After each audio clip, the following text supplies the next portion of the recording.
But if Good they old, don't ask, then don't offer. good old cooperative games. Yeah.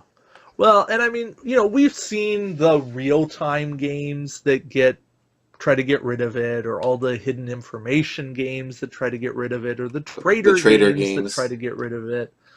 Um, I don't know. I mean, I'm a big fan of Escape, Curse of the Temple, because there's no Because alpha gamer in that. you have no There's no time to do that. time. You're too busy rolling your dice and saying, "Oh my gosh, help me! My dice are locked." Yeah, or like, I need a gold mask. I'm locked. I'm locked. I'm locked. Like, Help! no one's an alpha gamer. Everyone's a beta gamer at that point. Everyone's going, help me. No one's going, guys, we need to do this. Hurry up. Move, move, move. I'm just going this way, guys. Good luck over there. Yeah. I mean, somebody might be going, hey, we need to do this. Like, we need to do this. But it's all in the sense of, I'm not telling you what to do. I'm telling you, like, we're running out of time. We need to move. Um, yeah. I've never felt in Escape that anyone is telling me what to do, and maybe that means I'm the alpha gamer. Actually, it probably means I'm the alpha gamer. Um, I do have a co-op alpha gamer problem. Um, Yeah. admitting it is the first step, though. Um, I like to win. I like to win co-ops. I really like to kick the butt of co-op games. That's the one time I get competitive in games. Like, I like winning, but I am perfectly okay with a loss if I can play well. Um, but co-ops are the time that I will sit there and go, okay, what went wrong? Where did it go wrong? And how do we prevent this next time? What terrible fate has befallen us? Who stole all Oh the yeah. gems and ran for the door? We need those Yeah. gems to unlock other people. Uh. Speaking of gems, have you ever played Ink and Gold?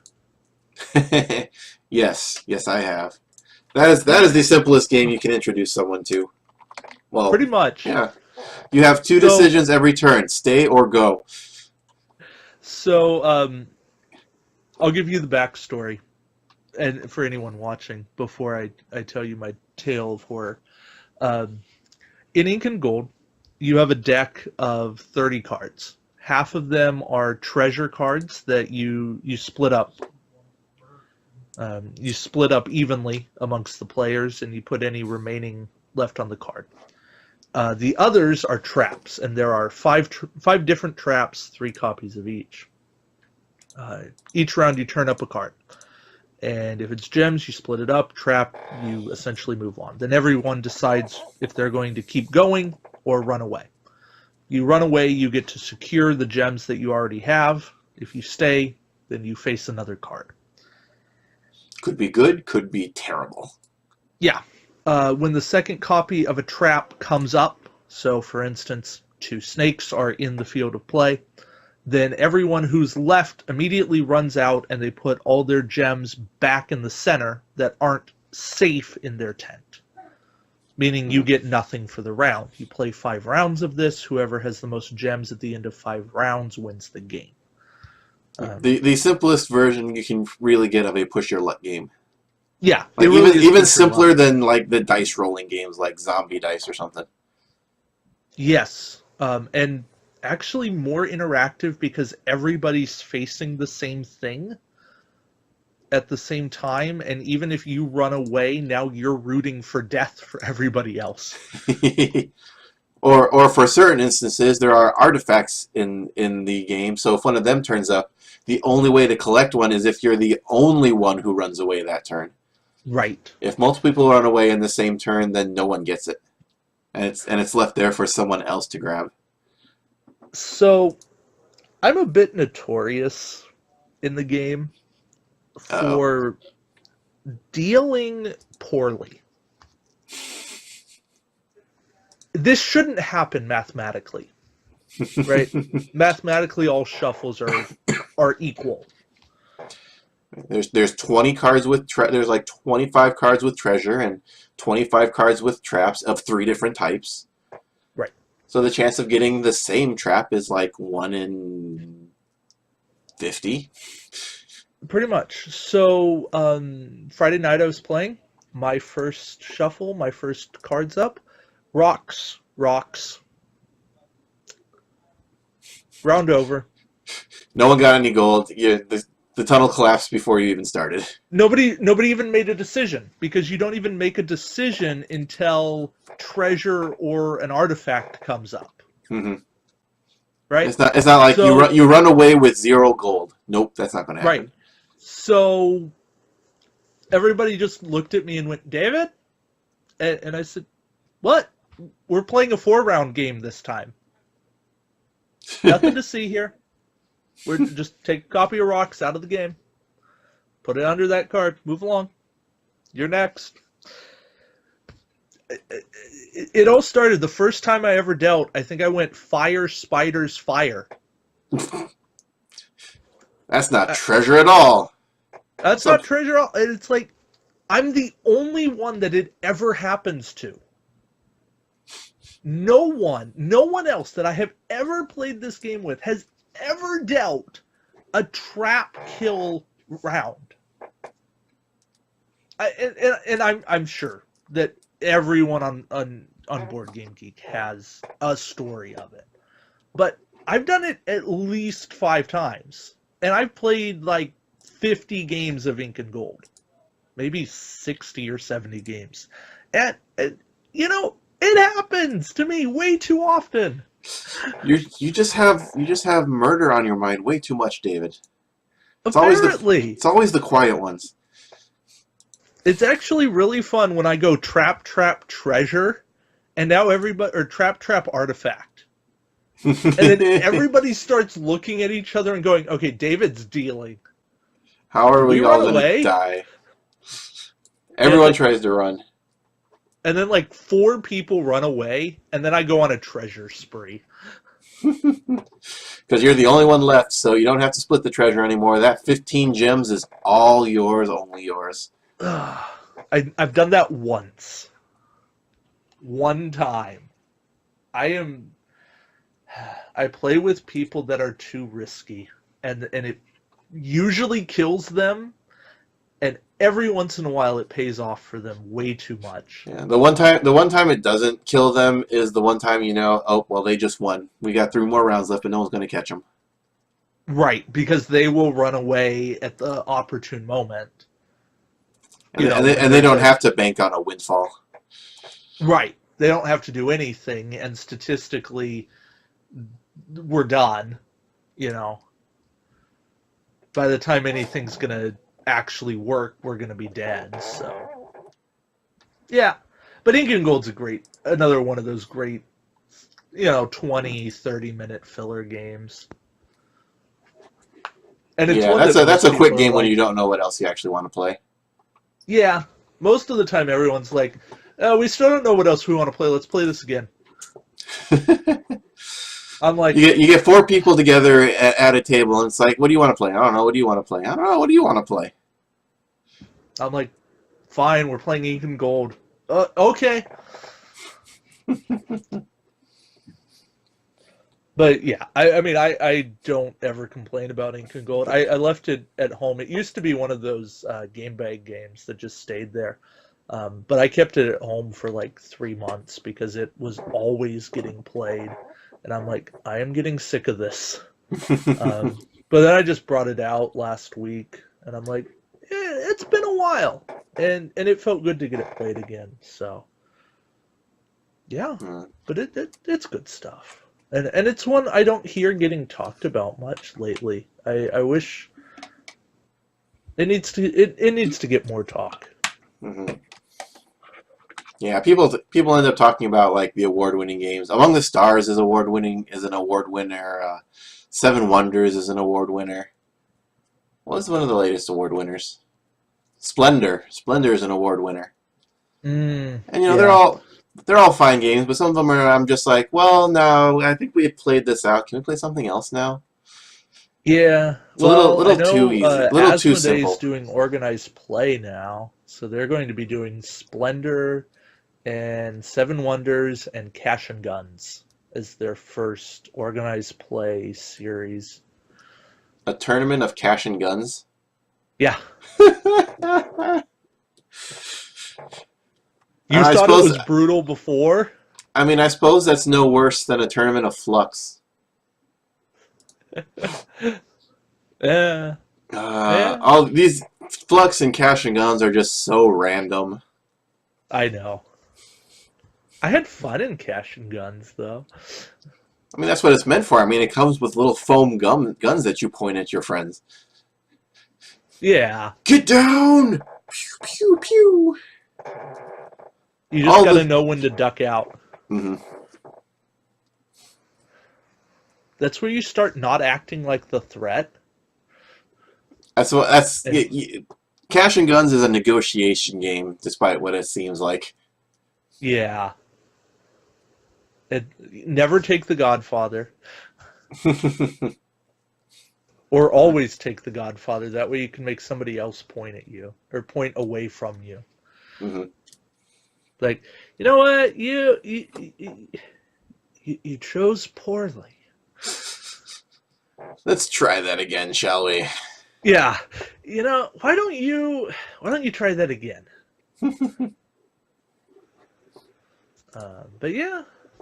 Oh, I did want to mention, One Night Resistance is up on Kickstarter, and it's One Night already funded. So Resistance?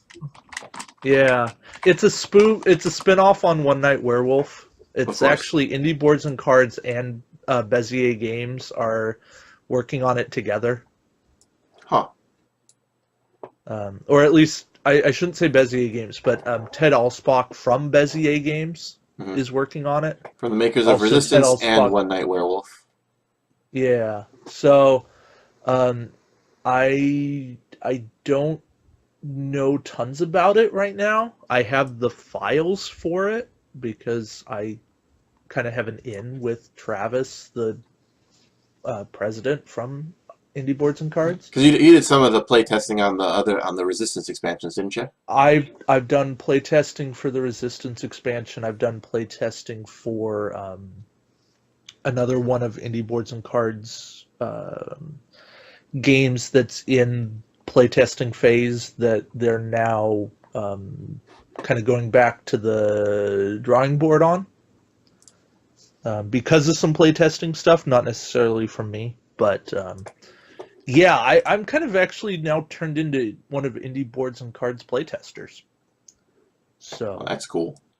not for their Flashpoint series. I mean, I love their Flashpoint series, but they got their playtesters in for that early, and they've got a good group of playtesters. And I don't get to play Flashpoint very often now, so love it. Have all the expansions, just don't play it.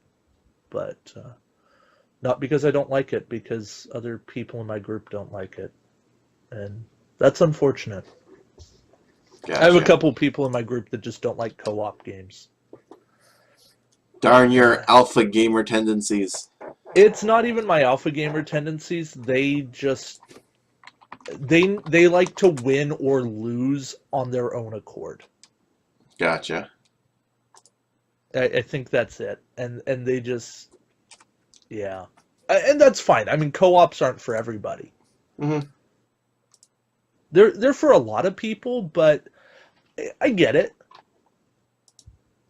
The odd thing is that they love Resistance. But again, I was I gonna say think that comes Resistance down to isn't the really a co-op game per se. no, it's a team. And I mean, I think that's the thing. I think that they at least like the idea of somebody's got to win, somebody's got to lose. Gotcha. What's the fun in winning if you can't rub it in the losers' faces, right? Yeah, yeah, yeah. I suppose. I don't know. I mean, I've always been like I like co-ops as a change up. I have too many of them though. Can I even name every co-op that I have? I have just enough co-ops, and then I go for the Euro games, and then occasionally some direct conflict. Some Ameritrash, if you will. Yeah. I have too many co-ops. That's my answer. I'm sticking with that. Yeah, the only one I keep around is what do I keep around?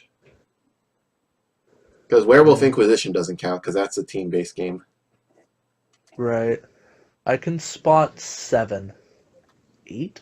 I think the only one I 7 really or keep 8.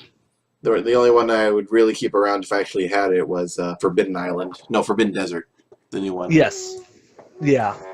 Forbidden Desert's a great one. I saw that get played at Tabletop Day. Oh no, I lied. Besides that, also Space Alert. Oh yeah.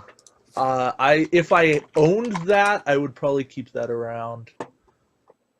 Oh wait, sorry, I have to retract. Battlestar is not cooperative. Always a traitor. Sometimes 4 if your person stacks the deck wrong. Will, I did that once. Oh, I wasn't talking about you, but if you did that too, you're part of the problem. I did that once, and it was the second game in a row, and somebody... Actually, it wasn't even my fault. Somebody didn't take a Cylon out of the deck. They left a Cylon in the main deck, and then I shuffled and I put 2 new Cylons in the deck. It's like, here, make sure there are no Cylons in this deck. Okay. I didn't say that. Oh. I just said, okay. I said, give me your Cylon cards back. Or I said, put your Cylon cards over here. And they did. Or I thought they did. Because I was shuffling other things up. 4 Battlestar. 4 Cylons and 1 human. Man, that's just no, there were 6 of us playing that game, but so it was 3 on 3. But it was 2 Cylons in the before sleeper, and 1 after. And you know what? Humans almost pulled that game off. That's something sad. It's even better. Because It's even better when there's only 1 Cylon in the beginning, and then in the second half of the game, 2 Cylons reveal, and she realizes that, hey, I was the Cylon first. How come you guys are jumping on my success? And she doesn't reveal that we messed up the game until like right near the end. It's like, I'm a Cylon too. It's like, wait, we had too many Cylons. It's like, well, I didn't want to just end the game. I wanted to win, darn it. Yeah, and I was a Cylon from the start. This was my doing. You're just riding my coattails. Well, that's the stupid people that were revealing way too early. You gotta play it close to your chest. Good old Battlestar. Yeah. That's good stuff. Let me put that up just real quick there. Battlestar Galactica. All right.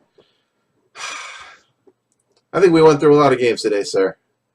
Yeah, yes, we did. We kind of took the shotgun effect at the end. We threw it against the wall, and we saw what stuck. Mm-hmm. So yeah, we went over. So my suggestions for today, of course, were Gratuitous Space Battles 2. Remember that one? Yes, also, I will. I will be looking into that. Also, Among the Stars, great game, really low entry level point, and quick to learn.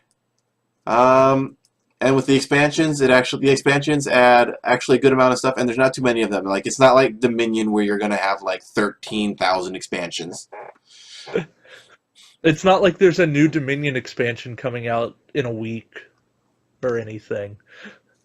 When they said they weren't going to make any more? Yeah. But Among the Stars gets a thumbs up from me. Mm-hmm. Actually, I'll give it like 1 3/4, and that's because I've only played it once. Otherwise, it would probably get 2 thumbs up from me. But I like it. I spent too long staring at the box on the demo shelf and being like, I wonder how to play that game. Does anyone know how to play it? Okay, I'll put it off till next time. It's like, no, Yeah. it's super easy, guys. The rule book is like 6 pages long, but it is a very basic drafting game. If you played Seven Wonders, you know how to play it. You know how to There's play Among the Stars. probably a how to play video somewhere. Oh, certainly. So yeah, we've talked a lot about board games today, so I will definitely suggest, if you guys haven't been there by now somehow, I don't know how you would have been here before you got to BoardGameGeek.com, but BoardGameGeek.com is a great and lovely resource. All the games, links to videos and rules, books and pictures and reviews all before you buy it. Every single board game in existence right here in one single great place. BoardGameGeek.com. If you want my old thoughts on board games, I once had a board game blog. It's bitsofboardgames.blogspot.com. I haven't updated it in about a year, but the stuff there is still what I thought back when I wrote it, and you know, it's there. It's still. I was pretty proud of what I had up there when I did it, and yeah, I like to throw it out there every once in a while. I may get back into it a bit if things turn around, but we'll see. We'll see. I've been playing some more board games lately, so we shall see what happens. But Board games are the coolest, mention guys. It's nice to see your opponent as you crush them into dust. Yeah. Totally not a sore winner or anything. And be able to shake their hand at the end of the day, Exactly, and then come back again no next matter week. what happens. Hey, look at this. There's some Star Trek Attack Wing on this blog spot thing. That's crazy Huh. talk. I wonder why that might be. All right, guys, that's going to do it for Change in Game today. Glad you guys could join us. Hope we introduced you to a couple new things. Next week, State of the Federation returns, I think. I don't know. Don't know what's going to be on, but we have a special in 2 weeks on the 28th. That will be after Canadian Nationals happens. We'll be having a special guest on, which will be the U.S. National Champion, Daniel Dotola. Dotola? Shoot, I should have looked this up before I just messed up your name. I think it's Dotola. Sorry, Daniel. But he'll be joining us. We'll call him Daniel D. The big. Okay, let's not call him that. But we will have him. We'll be talking about the national level events and probably a little bit more about the current state of Attack Wing. As much as I wanted to leave that for the episode we did a couple months ago, it's bound to come up again. So yeah, hopefully we get some more news on the next waves and cool things like that. But yeah, until then, David, anything to close us out with? Keep having fun. Keep playing games. Keep doing something to engage in a community. If you don't have a good board gaming community, find one online, build one yourself. Meetup.com is a great place. Try Reddit, Meetup. There's people out there. Yep. Board gaming is bigger than it's ever been, thanks to things like Tabletop. And after Tabletop Day, now's a good time to start. And worst case, show up at your game store and say, hey, I want to play board games with people. You guys have a night when I can do that? And they might have something, and if not, try to start something. And make up a flyer, and they might just go for it. Oh, yeah. Board games a great way to socialize if you're an antisocial person like me. Antisocial person or antisocial nerd, whichever. Take your pick. Yeah. Or if you actually just want to have fun with other people, you can play games with the guys that only want to play Cards Against Humanity, if you really want to. Yeah. Board games are an amazing social lubricant. Mm-hmm. So yeah. So if the current games you're playing are leaving you feeling you know, maybe a little bit bored, or maybe a little bit wandering about other things, sometimes all you need is a change in game. Thanks everyone for joining us, and I will see you guys again another week. Good night, everybody.